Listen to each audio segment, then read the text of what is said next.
জন্ম থেকে মৃত্যু পর্যন্ত মানুষ কিন্তু আপনাকে করে দেবে, আপনি নিজে কিছু করতে পারবেন না। তার যথেষ্ট উদাহরণটা কোথায় ভক্তরা মাতাজিরা? আমি কি আমার জন্মটা নিজে নিতে পেরেছি? আমাকে জন্ম দিল কে? বা আপনারা এখানে যে ভক্তরা মাতাজিরা বসে আছেন, কেউ কি আমরা নিজেরা পৃথিবীতে জন্ম নিতে পেরেছি? আমি আমার মা বাবার মাধ্যমে জন্ম নিয়েছি, ভগবান শ্রীকৃষ্ণের কৃপার মাধ্যমে। তাই জন্মটা শুরু হলো আমার অন্যকে দিয়ে। আমি যখন প্রথম হাতে করে দিয়েছি, আমি কি নিজে লিখতে পেরেছি? কে লেখালো? টিচার বা মা আমাকে লেখালো, অ আ ক খ আদর্শ লিপি পড়িয়েছে, তারপর আমি লেখাপড়া শিখতে পেরেছি। তাই লেখাপড়াটা আমার শুরু হলো কোথা থেকে? অন্যের মাধ্যমে। তারপর যে আস্তে আস্তে বড় হচ্ছি, এই যে এত সুন্দর জামা কাপড় পরা আমি শিখলাম, কে শেখালো? আমার আত্মীয় স্বজন, বাবা মা আমাকে প্রথম জামা কাপড় পরালো, শেখালো, তারপর আমি শিখলাম। তারপর আমাকে যে অন্নপ্রাশনের মাধ্যমে আমাকে প্রসাদ বলুন, খাবার বলুন, খাবার গ্রহণ করালো, কে করালো? আমি কি আমার নিজের অন্নপ্রাশনের প্রসাদ খেতে পেরেছি? পারিনি। অন্যে আমাকে প্রসাদ খাওয়ালো, মা বাবা হলো। তারপর আস্তে আস্তে আমি একটু বড় হলাম, লেখাপড়া শিখলাম। যে আমরা যে বিভিন্ন স্কুল, কলেজ, বিশ্ববিদ্যালয়ে লেখাপড়া করলাম, আমি কি নিজেই আমি জ্ঞান অর্জন করতে পেরেছি? টিচাররা আমাকে জ্ঞান দিয়েছেন, বই দিয়েছেন, রাইটাররা সবকিছু অন্য করে দিচ্ছে। আস্তে আস্তে বড় হলাম, যখন আমি সংসারে পড়লাম, আমি একটা চাকরি পেলাম উচ্চ শিক্ষার মাধ্যমে। চাকরিটা কে দিল? হয়তো আমার যোগ্যতার কারণে আমি চাকরিটা পেলাম, কিন্তু চাকরিটা দিল কোনো অফিস, বস দিল, বা কোনো সরকার আমাকে চাকরি দিল কোনো অফিসে। দেখেন সবকিছু কিন্তু অন্যায় করে দিচ্ছে। তারপর আপনি উপযুক্ত হলেন, আপনার বিয়ের বয়স হলো, আপনি কি বা আমরা কি আমাদের নিজেদের বিয়েটা আমরা নিজেরা দিতে পেরেছি? বৈদিক মন্ত্রের দ্বারা ব্রাহ্মণ আমাদের বিয়ে দিয়েছে, 4 হাত একসাথে করে দিয়েছে। তারপরে কি হলো? আস্তে আস্তে বৃদ্ধ হলাম। এরপর কি হবে? আমার মৃত্যুর ঘন্টা বেজে আসলো, 4 মাথা একসাথে হয়ে গেল। যখন পানিহাটি, আরিয়াদহ বা কলকাতার নিমতলা শ্মশানঘাটে আমার এই মরদেহটা যখন নিয়ে যাবে, আমি কি আমার দেহটাকে পোড়াতে পারবো? এটাও অন্যে পোড়াবে। তাই জন্ম থেকে মৃত্যু পর্যন্ত আমাকে সবকিছু অন্য করে দিল, কিন্তু তাও আমরা কত বোকা। কলিযুগে দুর্লভ মানব জীবন পেয়ে আমরা বলছি আমি করেছি, এই বস্তুটা আমার, এই বাড়ি আমার, এই গাড়ি আমার, এই উচ্চ শিক্ষিত ডাক্তার ব্যারিস্টার ছেলে আমার। কিন্তু একবারও বুঝলাম না ভক্তরা মাতাজিরা, বা ভাববার প্রয়োজন মনে করলাম না যে আমি কার। সবচেয়ে বড় প্রশ্ন, আপনি তো সারাদিন আমার আমার আমার আমার করে যাচ্ছেন, এত কষ্ট করে মাতৃমণ্ডলীরা রান্না বান্না করছেন প্রভুদের জন্য, সন্তানের জন্য, কিন্তু দিনের শুরু থেকে শেষ পর্যন্ত যদি একবার আপনারা আন্তরিকতার সহিত এই জিনিসটা ভাবতে পারতেন যে সবার জন্য তো একদম শিশুকাল থেকে মৃত্যু পর্যন্ত আমার আমার আমার আমার করে সবাইকে আমি সন্তুষ্ট রাখলাম, কিন্তু একবার ভাববার প্রয়োজন মনে করলাম না যে আমি কার।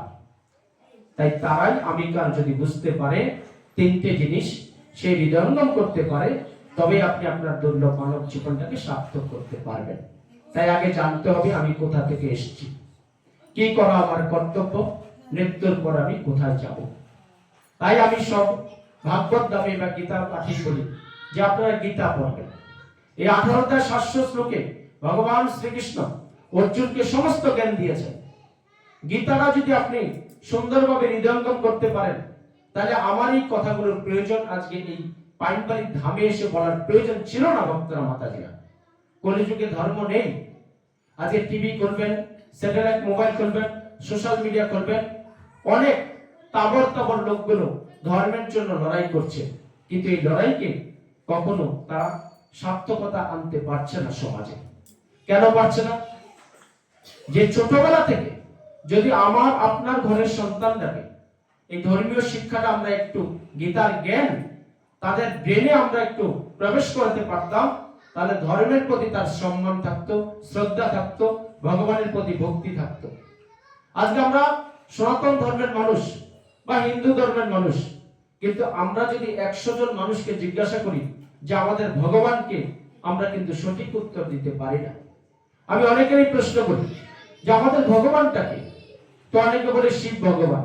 অনেকে দুর্গা ভগবান, অনেকে কালীকে ভগবান বলে, অনেকে ব্রহ্মাকে ভগবান বলছে, অনেকে বিভিন্ন মহাপুরুষকে আজকাল ভগবান বলে ভাবছে। কিন্তু আমাদের শাস্ত্র অধ্যয়ন নেই, সাধুগুরু বৈষ্ণব গোসাইয়ের সাথে আমাদের উঠা বসা নেই। আমরা বিভিন্ন তীর্থে সঠিক যাচ্ছি ঠিকই, আমরা সঠিকভাবে মাহাত্ম্য শ্রবণ করছি না বলে সত্যিকার অর্থে আমরা জানি না। তাই আজকে আপনারা এই ভগবত ধাম থেকে জেনে যান, আমাদের ভগবান হলেন স্বয়ং শ্রীকৃষ্ণ। কেন? তার মধ্যে সর্ব ঐশ্বর্য আছে, তার মধ্যে সর্বাকর্ষক আছে, অন্যান্য কোনো পুরুষের মধ্যে নেই। আপনি যত অবতার ভাববেন, ভগবান শ্রীকৃষ্ণের 6টা অবতার আছে, গুণাবতার, লীলাবতার, যোগাবতার, পুরুষাবতার, মনন্তর অবতার, সপ্তাবেশ অবতার। এই যে 6টা অবতার আছে, যখন এই ধর্মের গ্লানি হয়, গীতার 4th অধ্যায় জ্ঞান যুগে ভগবান শ্রীকৃষ্ণ বলেছেন, যদা যদা হি ধর্মস্য গ্লানি ভবতি ভারত অভ্যুত্থানং অধর্মস্য তদাত্মানং সৃজনবহম। যে যখন ধর্মের গ্লানি হয়, অধর্ম যখন সমাজে বেড়ে যায়,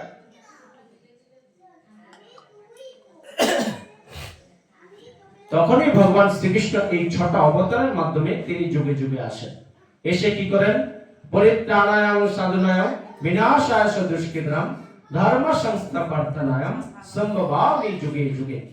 তিনি যুগে যুগে এসে তার ধার্মিক লোকদের রক্ষা করেন, দুষ্টদের বিনাশ করেন। হ্যাঁ, তাই ভগবান শ্রীকৃষ্ণ এই কলিযুগে স্বয়ং এসেছেন। আমরা 3 ভাবে ভগবানকে পেয়েছি, যেই গৌর সেই কৃষ্ণ সেই জগন্নাথ। এত সুন্দর মাধ্যম পাওয়ার পর আমরা গীতার জ্ঞান সবাই নেই না। তাই আজকে ভগবান শ্রীকৃষ্ণ এই ধ্যান যুগে 6ষ্ঠ অধ্যায়ে যে অর্জুনের মাধ্যমে ভগবান শ্রীকৃষ্ণ কি বলেছেন, ভক্তরা মাতাজিরা, আপনার সেই একটা শ্লোক মাহাত্ম্য শ্রবণ করুন, তাহলে আপনারা জানতে পারবেন। তাই অর্জুন উবাচ, অর্জুন বলছেন, যোহং যোগসত্তা পোক্তম সমেন্য মধুসূদন এত সহং ন পশ্যমি চঞ্চল অতিস্থিতি স্থিতারাম। এটা সংস্কৃত শ্লোক। বাংলায় বলেছে, অর্জুন বললেন, হে মধুসূদন, তুমি সর্বত্র সমদর্শন রূপে যে যোগের উপদেশ করলে, মনের চাঞ্চল্যের কারণে আমি তার স্থায়ী স্থিতি দেখতে পাচ্ছি না। অর্জুনকে দেখেন, মুখ বিষাদ যোগ, এই যে গীতা বিষাদ যোগ, সাংখ্য যোগ, ধ্যান যোগ, জ্ঞান যোগ, এই যে যোগগুলো দিয়েছেন, তিনি সেখানে তাকে যোগ সম্বন্ধে বা তার নিত্য কর্ম সম্পর্কে কোনো জ্ঞান দেওয়ার প্রয়োজন মনে করলেন না। শুধু অর্জুনকে একটু দেখে দিলেন যে তুমি যে এই আমার এত কাছে থেকেও যে এত মোহাচ্ছন্ন হয়ে পড়লে কি করে। তাই তিনি এই ধ্যান যুগ এবং তার এই পরবর্তী অধ্যায় থেকে তিনি তাকে জ্ঞান দেওয়া শুরু করলেন।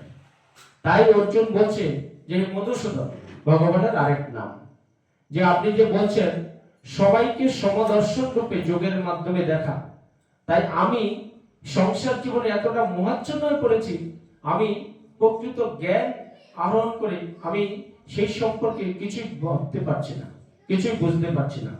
তখনই ভগবান শ্রীকৃষ্ণ বললেন, ভগবান শ্রীকৃষ্ণ অর্জুনের কাছে শৌচ দেশ থেকে শুরু করে যোগী পর্যন্ত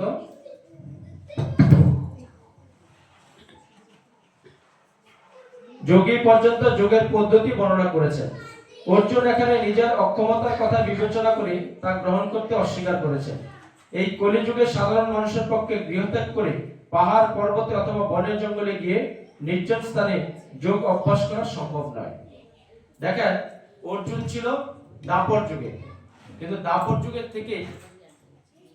যুগের থেকেই কলিযুগে ভগবান শ্রীকৃষ্ণ মানুষকে মুক্তির রাস্তা দিয়ে গেছে।